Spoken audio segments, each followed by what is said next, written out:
ഇതിന് നീ എന്തിനാ ഇത്ര ദേഷ്യപ്പെടുന്ന ഹരി? പ്രിയ, നീ ഒന്നും അറിയാത്ത പോലെ സംസാരിക്കല്ലേ. നീ ഒന്ന് ആലോചിച്ച് നോക്ക്. ഇത് നാട്ടുകാർ അറിഞ്ഞാ അവരെന്തു പറയും? പുറത്തേക്ക് നടക്കാൻ പറ്റത്തില്ല. നാട്ടുകാരെന്ത് പറയുന്നല്ലാണ് നിന്റെ പ്രശ്നം? എടാ, സത്യം പറഞ്ഞ ഇതറിഞ്ഞപ്പോ എനിക്കെന്ത് സന്തോഷമായി എന്നറിയോ? ആരുടെ അമ്മയ്ക്ക് പ്രാന്ത് പിടിച്ചാ കാണാൻ നല്ല ചൈലായിരിക്കും. ഹരി ഇപ്പൊ അമ്മയല്ല, നീയാ പഴഞ്ചൻ. എടാ, നീ എന്തിനാടാ മറ്റുള്ളവരെ നോക്കുന്നേ?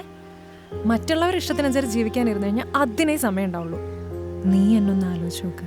അച്ഛൻ മരിച്ചതിന് ശേഷം ഇത്രയും കാലം അമ്മ നിനക്ക് വേണ്ടിയല്ലേ ജീവിച്ചേ?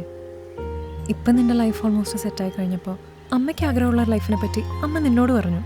അമ്മ അമ്മയ്ക്ക് വേണ്ടി ജീവിക്കട്ടെടാ. ഇനി നീ അതിനെ സപ്പോർട്ട് ചെയ്യല്ലേ വേണ്ടേ? ഇപ്പോഴാവുമ്പോൾ നിനക്ക് ഇടയ്ക്കെങ്കിലും വന്ന് അമ്മേനെ കാണാൻ പറ്റുന്നുണ്ട്.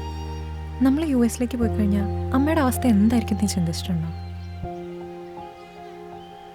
എനിക്ക് പെട്ടെന്നത് ഉൾക്കൊള്ളാൻ പറ്റുന്നില്ലടാ. അത്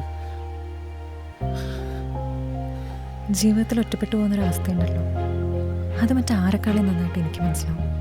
നിന്റെ ചുറ്റും ഒരുപാട് പേരുണ്ട് ഹരി, അതുകൊണ്ട് നിനക്ക് ആ അവസ്ഥ മനസ്സിലാവില്ല. ഒരു പരിധി വരെ ഞാനത് ഓവർകം ചെയ്തത് നീ എൻ്റെ ലൈഫിൽ വന്നേ പിന്നെ. നിനക്ക് നിൻ്റെ അമ്മയെ മനസ്സിലാവൂല. എനിക്ക് ഉറപ്പാ, നീ ഒന്ന് ഇരുത്തി ചിന്തിക്കും.